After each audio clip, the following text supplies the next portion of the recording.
Padilla star continued to rise, there was still one wish to be fulfilled. When Romel Padilla got out of prison, he wanted to make up for lost time. Yun ang una kong inilagay sa sarili ko na kailangan makabawi ako sa mga anak ko. Ang laking oras yung hindi ko na ibigay sa kanila. At yun ang pakiusap ko. Sana intindihin niyo ni Papa at turuan niyo ako maging ama din. He knew that to be a good father, he had to help his children be close to one another. Si Papa po talaga, gumagawa siya ng paraan para magkita-kita na kami magkakapatid. Sabi ni Papa, Rowana, kitain niyo na nga yung kapatid niyo si Daniel. Hindi na kayo nagkikita-kita, baka pag nagkita kayo, matatandaan na kayo niya. Dumalaw po si Daniel, kasama po si Carla sa curfew. Pinakakita ko po kay Tito Robin. Doon lang po kami nakita nung kabataan ko po. So, nagkita po kami uli nung malalaki na po kami. Last year po ito. It was a message on Facebook that opened the doors for a reunion. Si Rowana po, yung kapatid kong babae, nag-contact po sila sa Facebook na magkita po. Kaya ba tayo magkita utol? Tapos, sinundo ko po siya sa Greenleaf na pinaalala ko na pwede ko bang iuwi si Daniel sa bahay. Sinupresa ko pa nga po yung nanay ko. Daniel describes the excitement he felt on that first meeting. Andun si Kuya Rap-Rap at Ate Rowan at si Kevin. Si Kevin, anak ni Tito Royet, pinsan namin. Nagulat ako, napakaputing mga tao. Ano ba? Kapatid ko ba ito? Pagkat nawala na yung awkwardness. Sabi ko, grabe magkaugal. Sabi ng mga ito. Tapos ba, pare-pare kami ng pag-uusapan ng mga tricks. Hindi ko alam na may isa pa akong kapatid. Si Kuya RJ.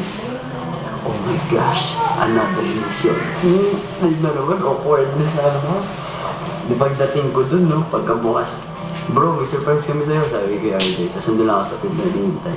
Sabi, bro, si DJ nga pala kapatid natin. Sabi niya, stop bro, kaya kapatid. Natuwa naman sila, parang na magkasama-sama na kami. Things came full circle for Daniel.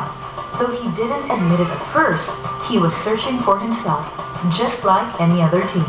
The Padilla clan bonded even more when Robin Padilla Productions set the wheels in motion for an action movie in 2012. Shooting rough scenes with his family in the plains of Nueva Ecija is something Daniel really enjoys. Hindi ka pala nire-respeto ng mga tao mo. Paano mo sila hawakan? An action movie. Ito nangyayari sa katulong ko. Hindi, pero intense. Grabe. Ibabalik natin ulit ang action. Kunyari, premiere na yun, no? Ang astig nun, mga lahat kami naglalakad nakapang uniforme ng army. Sa lahat ng tao, siyempre, pumapalak.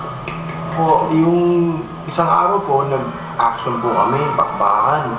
Eh di, sigaw kami, la. Tapos nung kinagabihan, tuloy-tuloy pa rin energy namin. Nag-knife fighting kami ni Utong. Kaya po kung napanood niyo yung episode niya sa Princess and I na may sugat siya, dahil po sa akin yun. Natagak ko po siya ng... Sumobra po kami sa action.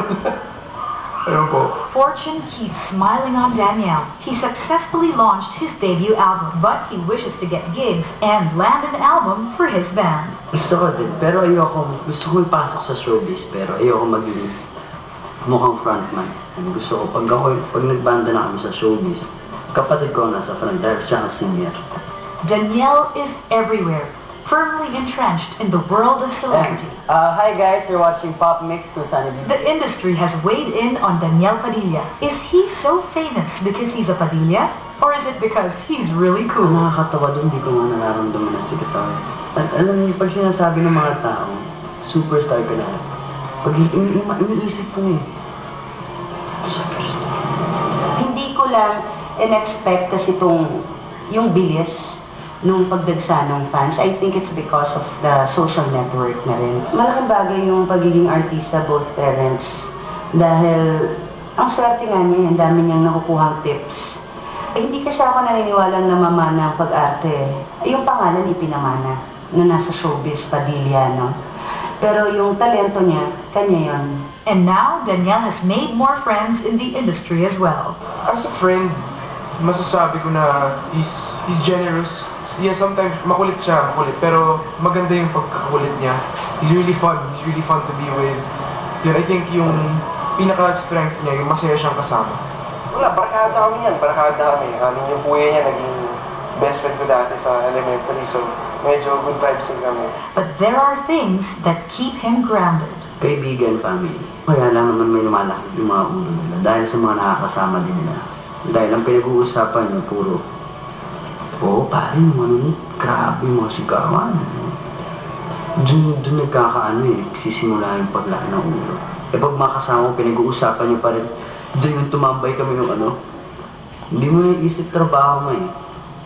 Tapos mga magulang mo pa, laging payo ng payo. O walang lalaki ang ulo. Yan, alagaan mo reputasyon mo, tapos matulog kang maaga. Disiplina pare, kung lalaro ko kasi mag-i-improve ko yung mas maganda pagkakamali ko. May mga bagay na dapat kang gawin, hindi dapat gawin. Jay, keep your feet on the ground. Pag may problema, dito lang kami. Both his parents, who have weathered the ups and downs of show business, know the value of staying Number humble. one dyan is marunong kang makisama. Laging papakisamahan mo, lalo na yung mga nasa mabababa. Dahil kung ano tanong mangyayari, yan ang nasa likod mo. Sabi, anak, yung pinag-uusapan natin parati ng mga kuya mo, kung sino man sa inyo yung makarating sa kinalalagyan mo ngayon, eh laging ang pagpakumbaba at ang pagpasasalamat sa mahal na Panginoon Diyos at sa mga taong sumusuporta sa inyo. Daniel Star keeps soaring high, but his feet are firmly on the ground. Sa lahat po ng sumusuporta sa akin, maraming salamat po. Pasensya na po, hindi po ako nakapag-Twitter at hindi po ako nakapagpasalamat ng madalas. Pero lagi po akong thankful dahil nandyan po kayo para sa akin. Sa lahat ng kaibigan ko sa interview na ginawa niyo, mga brother, Party 5. At saka sa mga kapatid ko, maraming salamat. Kay JC, Rap, RJ, Rowana, Maggie, Carmela. Maraming salamat. Red, joke lang. Hello, baby. Sa mga magulang, maraming salamat po. Sa buong pamilya ko at kay Kat. At gusto ko pala mag-hi sa pamilya ni Kat. Hello po. Mabait po ako.